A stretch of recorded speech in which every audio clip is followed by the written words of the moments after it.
Filtering Event Data. A biblioteca PM4Py implementa métodos para filtragem de registros, podendo ser aplicados diretamente em data frames do Pandas ou nos objetos do tipo PM4Py, Objects Log, Log e Event Log, que aí vão ser a sequência de sequências de eventos, sequências de traces, vamos dizer assim. Então eles podem ser aplicados filtros de intervalos de tempo, duração de casos, atividades iniciais, atividades finais, variantes, atributos numéricos.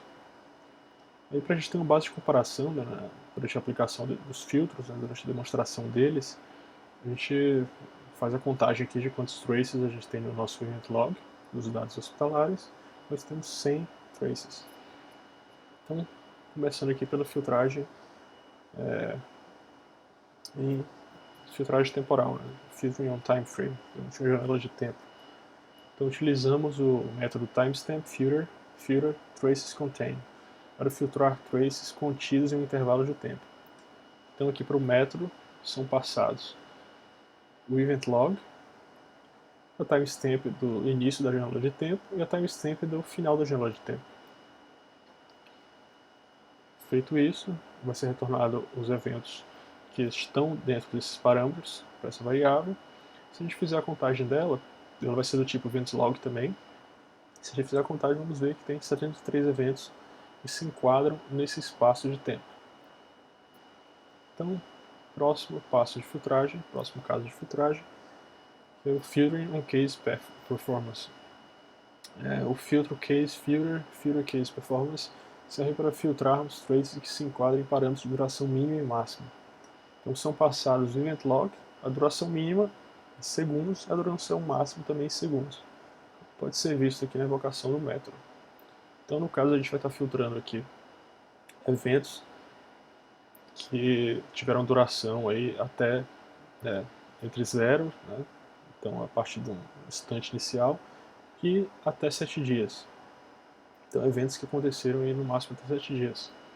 Se a gente fizer uma nova traces que aconteceram no máximo em 7 dias, na verdade, a gente está filtrando os traces no caso. Então fazendo uma nova contagem, descobrimos aí que apenas 24 traces têm uma duração inferior ou igual a 7 dias.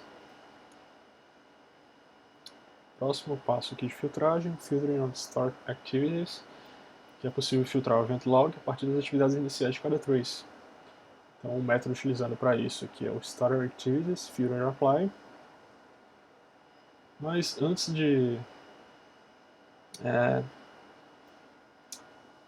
da gente aplicar o filtro, né, pode ser interessante querer descobrir quais são todas as atividades iniciais presentes nos nossos logs, nos nossos traces. No caso da nossa base de eventos hospitalares, nós vamos ter uma única atividade inicial, que é a First Console. Então, se a gente chamar aqui o método Start Activities Filter, Get Start Activities, e passar o Events Log, veremos que só temos uma atividade inicial. Ela corre nas 100 traces. Então, constatando isso, a gente pode fazer aqui um teste para filtragem pela atividade inicial, invocando aqui a função StartActivitiesFilterApply, passando o nosso Events Log, e a gente consegue passar no segundo parâmetro uma lista de atividades iniciais que nós desejamos filtrar. No caso aqui estamos passando uma única atividade que não existe, como nós vimos só existe a atividade inicial First Console. Então a expectativa aqui é que esse filtro não vai retornar nenhuma atividade, porque não existe nenhuma atividade que comece com esse identificador. Então, como visto, né, como esperado, são retornados 0 traces, porque nenhum enquadra essa atividade. Filtering on End Events Activities, que é possível filtrar o event log a partir das atividades finais de cada trace, similarmente às iniciais, é o mesmo modus operandi, vamos dizer assim. Então aqui a gente tem o método End Activities, Filter, Apply. Igual para o Start Activities, a gente pegou todas as atividades existentes, as atividades iniciais existentes, e que a gente pega todas as atividades finais existentes, só existe uma. Aplicando o filtro com uma atividade que não existe, novamente, são retornados 0, um event log sem eventos, sem traces, já que não existe nenhum evento terminando com esse identificador. Próxima variante de filtro, né? Filtering on variants, a variação. Uma variação variant é um conjunto de casos que tem o mesmo fluxo de atividades na mesma ordem. Então aqui, antes da gente tratar da filtragem de variação, vamos obter uma lista delas através do método variants filter get variants. Então, invocando esse método, passando o events log, a gente vamos receber um dicionário onde são dadas, as chaves vão ser as variants existentes, ou seja, a sequência de trechos de fluxos de atividades que existem, que são possíveis nos traces, que estão presentes nos traces, e o valor do dicionário vai ser dado, o seu número de repetições. Aqui a gente está apresentando só as variants possíveis. Então aqui a gente vê todas as sequências possíveis, todos os fluxos possíveis de eventos que estão nos nossos traces na base hospitalar. E para filtrar eles, para filtrar um deles ou uma dessas variantes, ou mais de uma, a gente aplica esse método. Variants filter apply, passa o event log, e o segundo parâmetro, uma lista de quais variantes a gente quer filtrar. No caso aqui a gente escolheu a primeira, passamos ela, vai ser retornado um novo events log com um filtro, aqui events log filter, e se a gente fizer a contagem do número de traces retornados, vamos ver que apenas 3 traces foram retornados. Porque apenas 3 traces tem essa variação, essa variant, em todo o nosso conjunto de dados. Por fim, filtrando por atributos. Então aqui, o método de filtragem por atributos nos permite manter traces que contenham pelo menos um evento com um dos atributos do filtro, remover traces que contenham um evento com um dos atributos do filtro, manter eventos, eliminando os demais do trace, que possuam um dos atributos do filtro, e remover eventos que possuam um dos atributos do filtro, novamente mantendo apenas os demais do trace. Então, demonstrando aqui a aplicação de um filtro para o primeiro cenário, que é manter os traces que contêm pelo menos um evento com um dos atributos do filtro. Então a gente vai aplicar o método attributes filter get attributes value, passando o event log e o atributo que contém o recurso desejado, né, que vamos filtrar. Então chamando o método, passando o primeiro parâmetro, o events log, e o segundo, o nome do recurso que vai ser aplicado o filtro. Então, antes de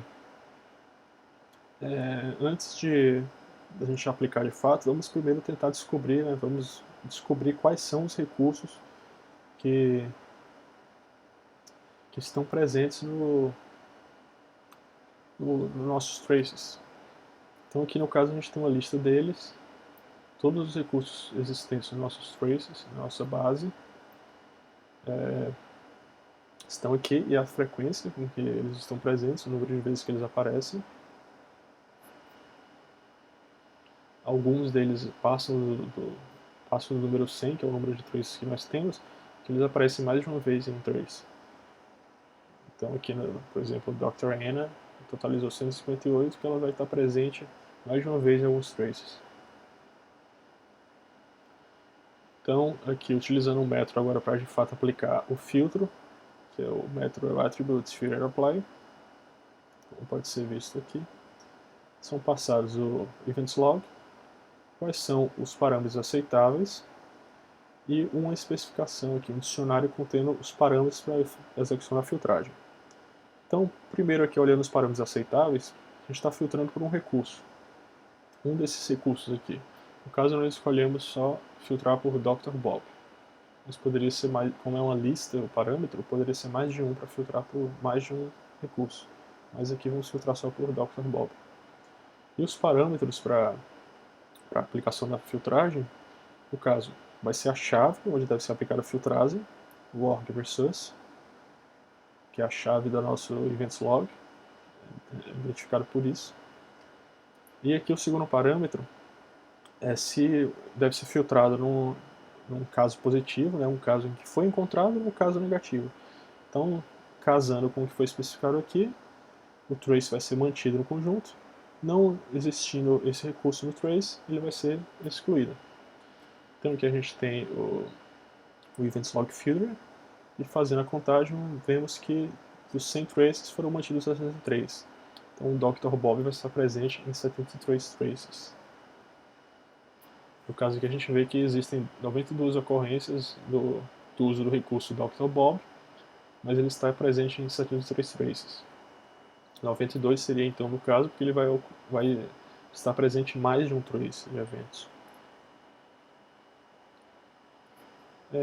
Pulando para a próxima seção de Process Discovery, vou fazer um breve comentário aqui sobre ela.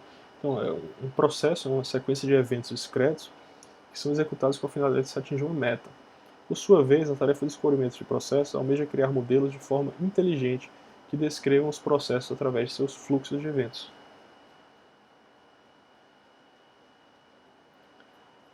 Então, alguns conceitos aqui da seção de Process Discovery. No livro de Process Mining, do Will F. Alst, a descoberta de processos é caracterizada como uma das tarefas mais desafiadoras no ramo de mineração de processos. Ela é definida como o processo de construção de modelos que capturem os comportamentos presentes nos logs de uma atividade em estudo. O autor elenca 4 parâmetros de qualidade que estão presentes no descobrimento de processos, os algoritmos. São eles: fitness, o modelo descoberto pelo processo deve capturar os comportamentos presentes nos logs; precision, o modelo descoberto não deve permitir comportamentos fora do padrão existente nos logs; generalization, o modelo descoberto deve ser capaz de generalizar os comportamentos presentes nos logs; e simplicity, o modelo descoberto deve ser o mais simples possível. Ele deve conseguir representar o comportamento dos logs de uma forma simples. Além dos parâmetros foremencionados, existe um outro que também serve aos mesmos propósitos, o parâmetro soundness. O que ele vai avaliar aí, o que ele vai dizer? Se o modelo descoberto pode ser completado de uma forma apropriada, e se pelo menos uma das atividades é executada. Os 5 utilizados para avaliar, os cinco conceitos aí são utilizados para avaliar diferentes algoritmos de descobrimento e fornecem uma base para comparação entre os diferentes algoritmos. Então, esses parâmetros são parâmetros de comparação entre os algoritmos: fitness, precision, generalization, simplicity e soundness. Esses 5 parâmetros. A gente vai estar trabalhando com dados médicos, analisando a descoberta de processos no contexto dos nossos dados. Podemos inferir que o processo começa quando o paciente é admitido no hospital e termina com a liberação do mesmo, onde a meta primária seria a dispensa do paciente de condições de saúde melhores do que as que foram apresentadas durante o ingresso. O procedimento de atendimento hospitalar tem muitas complexidades e um número muito grande de fluxos possíveis, uma vez que cada atendimento tem peculiaridades e o transcorrer das ações nem sempre é bem definido. Por isso, as técnicas de descobrimento de processo ajudam a automatizar o mapeamento e modelar até mesmo os casos mais raros. Então a gente vai estar utilizando essa base de dados hospitalares e tentando descobrir os processos, o fluxo do processo, né, os comportamentos do processo, a partir dos algoritmos de Process Mining. Process Discovery, perdão. Process Mining e Process Discovery.